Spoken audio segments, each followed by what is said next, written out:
पैसा लगाते कहाँ हैं? कहीं। आपके पास किसी तरीके का इमरजेंसी फंड नहीं है तो 1 मिनट के लिए तो मैं चौंक गई। इतनी ज्यादा पूंजी आपने केवल फिक्स डिपॉजिट में ही उतार दी। यही मुझे सबसे सेफ और सुरक्षित निवेश लगा। हम कोशिश करते हैं आपकी उन परेशानियों से आपको निजात दिलाने की जो सरोकार रखती हैं आपके पैसे से। मुसीबतें बता के नहीं आती संजू, संजू। इसलिए मैक्स न्यूयॉर्क लाइफ के लाइफ इंश्योरेंस प्लान्स लाइफ में रहे हमेशा तैयार।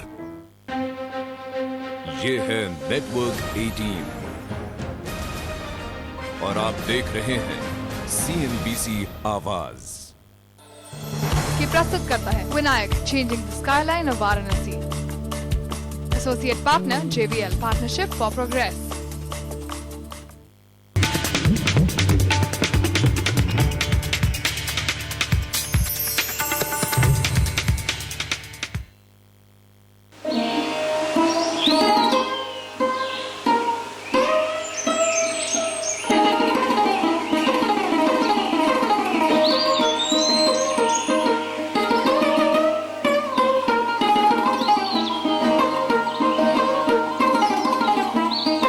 सरोद वादक पंडित अमित भट्टाचार्य के सरोद से निकली धुन बनारस की सुबह को मनमोहक कर देती है।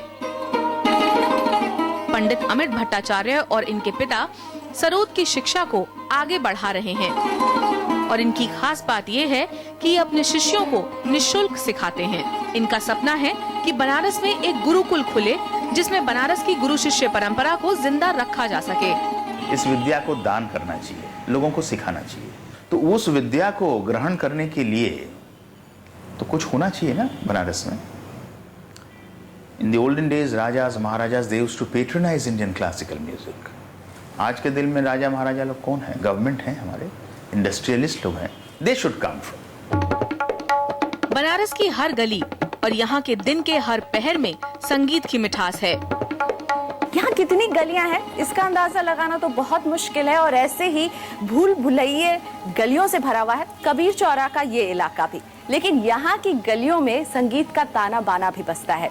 बनारस के बाहर से आने वाले संगीतज्ञों ने इसी इलाके को अपना गढ़ बनाया। कबीर चौरा की अहमियत समझने में मेरी मदद की कन्हैया लाल मिश्र ने। खुद संगीत वादक हैं और BHU में प्रोफेसर भी। इन्होंने हमें बताया कि क्यों इस इलाके को संगीत की गली कहा जाता है। ये पंडित राम सहाय जी का मकान है, जिन्होंने बनारस का नींव रखा तबले का। सीख के आए लखनऊ के बाद, जब यहाँ पर आए, यहाँ पर इन्होंने अपना बाज निकाला और फिंगरिंग जो है अपना अंगुली का रखाव ऐसा बना दिया कि आज बनारस घराना की अंगुली की वजह से, साउंड की वजह से, उनके मटेरियल की वजह से, चीज़ों की वजह से इनकी पहचान पूरी दुनिया में आज छा गई है। बनारस के सभी संगीतकारों के दिल में कबीर चौरा के लिए खास जगह है। पूरा जो हम लोगों का मोहल्ला है कबीर चौरा, वो संगीतकारों का मोहल्ला है। तो हर घर से डिफरेंट संगीत की आवाज़, कहीं सितार बज रहा है, कहीं सारंगी का रियाज चल रहा है, कहीं नृत्य का रियाज चल रहा है, कहीं तबले का रियाज चल रहा है, कहीं गायन का रियाज चल रहा है। तो वो जो माहौल है। पंडित राजन और साजन मिश्र से बात छेड़ने की देर है कि कबीर चौरा उनकी यादों में जिंदा हो जाता है। तो वहाँ से भी कबीर की वाणी प्रसारित हो रही है।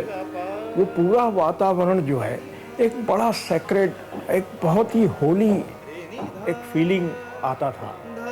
लेकिन दुख इस बात का है कि कबीर चौरा धीरे धीरे बनारस की गलियों में गुम होता जा रहा है। इस विरासत का ना तो ख्याल रखा जा रहा है और ना ही इसे एक टूरिज्म स्पॉट बनाया जा रहा है।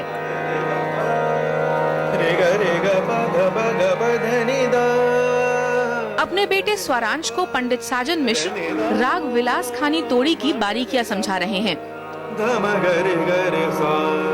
बनारस घराने के संगीत को अंतर्राष्ट्रीय ख्याति दिलाने वाले राजन साजन मिश्र अब बनारस के युवा कलाकारों को आगे बढ़ाने में जुटे हैं।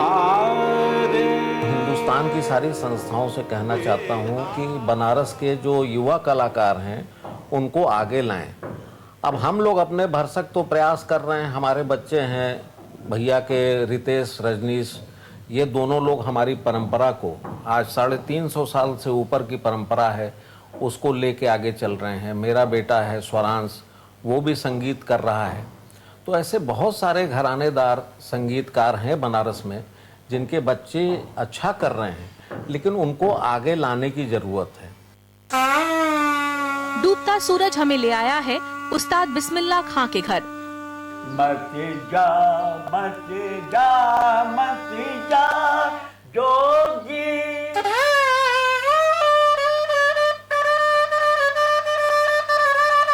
उनके बेटे अकबर हुसैन के ये बोल और उनकी शहनाई से निकले सुर शहनाई के जादूगर उस्ताद बिस्मिल्लाह खां को याद करते हैं।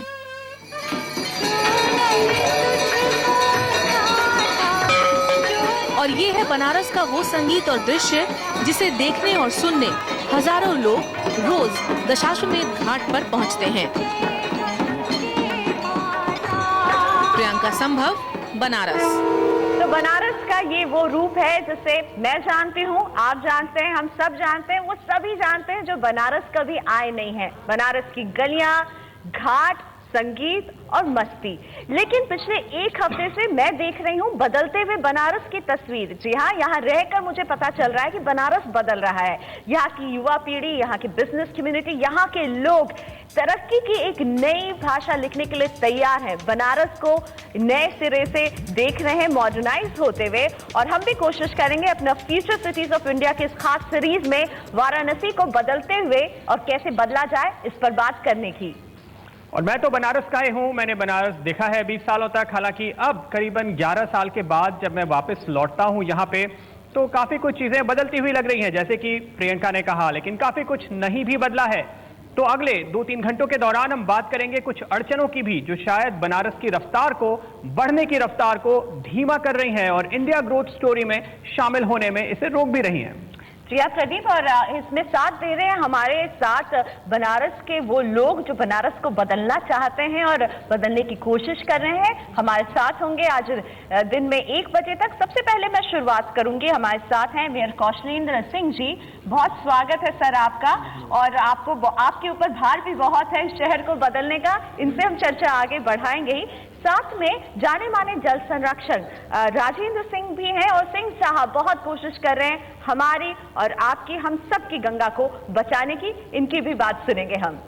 बिल्कुल, और गंगा और इसके घाटों को देखने के लिए जो लोग आते हैं उनके एक खास मेजबान क्लार्क्स होटल के उपेंद्र गुप्ता हमारे साथ मौजूद हैं, जो देश विदेश से आने वाले अतिथियों को यहाँ पर अटेंड करते हैं और उनका स्वागत करते हैं। तो गुप्ता साहब हमें बताएंगे कि किस तरह से एक्सपीरियंस है इन अतिथियों का और क्या बेहतर इन्हें यहाँ पे हासिल हो सकता है और क्या किया जा सकता है, ये सब कुछ पूछेंगे हम अपने इन सभी खास मेहमानों से। लेकिन कौशलेंद्र जी, पहला सवाल हम आपसे करेंगे। जो भी लोग आते हैं गंगा को देखने के लिए आते हैं, और वो यहाँ पर रुकते तो हैं अच्छे होटल्स में जो कि शहर से काफी दूर है, लेकिन बनारस जो बसता है वो घाटों के किनारे, और वहाँ सकरी गलियां हैं, पहुंचना बहुत मुश्किल है। लोग कहते हैं इंफ्रास्ट्रक्चर बहुत बड़ी दिक्कत है। क्या कर रहे हैं आप और क्या योजनाएं? देखिए, बनारस के अंदर इंफ्रास्ट्रक्चर डेवलपमेंट के क्षेत्र में विगत दिनों में बहुत सारी योजनाएं चल रही हैं। आज शहर के अंदर केंद्र सरकार और प्रदेश सरकार की मदद से JNNURM में लगभग 6 योजनाएं चल रही हैं और 1400 करोड़ रुपए की योजनाएं चल रही हैं। वो कूड़ा प्रबंधन, solid waste management, water supply, sewage, ये सभी जो इंफ्रास्ट्रक्चर के लिए मूलभूत चीज़ें आवश्यक हैं उनके लिए पर्याप्त योजनाएं हैं और काम बहुत तेजी से चल रहा है। काम चल रहा है, आपने कहा बहुत सारी योजनाएं हैं और होंगे भी आप लोगों की योजनाएं, लेकिन कागज से वो जब वस्तुतः बदलेंगी कब तक वास्तविकता में, इसमें थोड़ा सा ज्यादा वक्त लग रहा है? नहीं, काम शुरू हो चुका है। काम शुरू हो चुका है, कागज पर भी और जमीन पर भी? नहीं, जमीन पर, धरातल पर काम शुरू हो चुका है। और आप शहर के अंदर देख सकते हैं कि तमाम जगह खुदाई का काम चल रहा है। अभी बरसात के कारण काम बंद है। कूड़े के अंदर जो डोर टू डोर कलेक्शन का काम है वो भी शुरू हो चुका है। ये सारे काम जमीन पर आ चुके हैं और कार्य प्रारंभ हो चुका है। जी उपेंद्र जी, लेकिन जो अतिथि आते हैं आपके होटल में देश विदेश से, वो बनारस में घूमने के बाद क्या कहते हैं? काफ़ी संतुष्ट रहते हैं। बहुत सारे तो ऐसे होते हैं जो कि सेकंड टाइम भी आते हैं, बट बाय एंड लार्ज लोग सेटिस्फाइड रहते हैं। देखिए, ऐसा है कि जब फॉरेन टूरिस्ट इंडिया आता है तो वो जाता है राजस्थान, उसको क्या कहते हैं वहाँ पे पैलेसेस और फोर्ट्स पैलेसेस का एक्सपीरियंस होता है। फिर वो जाता है आगरा, उसको ताजमहल देखने मिलता है। फिर वो जाता है खजुराहो, वहाँ पे खजुराहो के टेम्पल्स देखता है। बनारस इसलिए आता है क्योंकि वो एक्सपीरियंस करना चाहता है इंडियन वे ऑफ लाइफ। तो यहाँ पे जो देखता है वो चीज़ें वो क्या कहते हैं राजस्थान वगैरह में कम देखता है, तो ही enjoys it's a different experience altogether. So he's by and large satisfied, you know.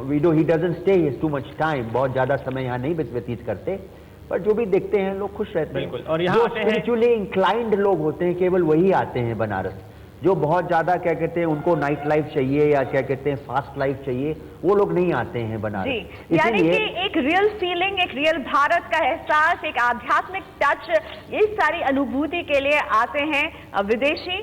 Banaras जब वो पूरा भारत घूम लेते हैं तब एक स्पिरिचुअल टच के लिए आते हैं। लेकिन यहाँ पर हमने बात की थी संकट मोचन के महंत वीरभद्र मिश्र से, बहुत ही जाने माने शख्सियत हैं बनारस के लिए, और इनका क्या कहना है इंफ्रास्ट्रक्चर को लेकर, इनकी भी बात सुनते हैं।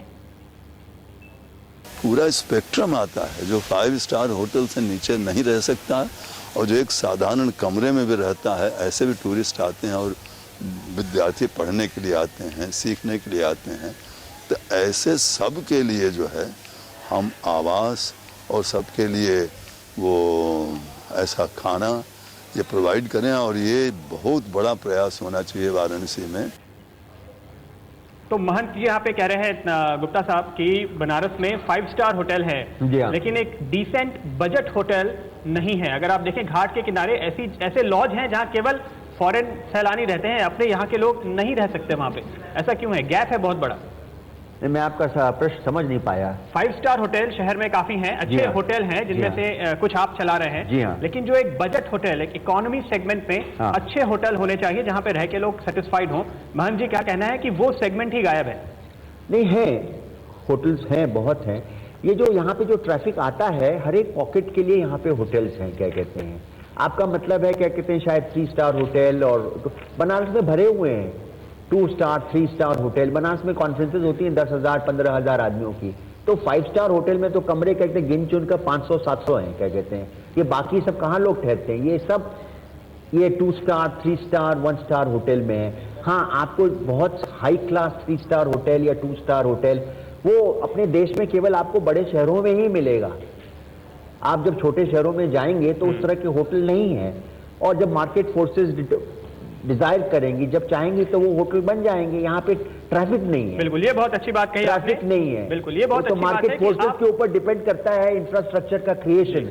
तो यहाँ पे क्या है, हिंदुस्तान में क्या कहते हैं 50 लाख फॉरेन टूरिस्ट आते हैं, बनारस में केवल 2,25,000 आते हैं। जी, काफी विदेशी आते हैं बनारस में, लेकिन फिर भी होटल इंडस्ट्री को लगता है कि अभी भी कम आते हैं और आनी चाहिए। तो कैसे आएंगे, और हम यही चर्चा आगे रखेंगे। लेकिन वक्त हो गया एक छोटे से ब्रेक का।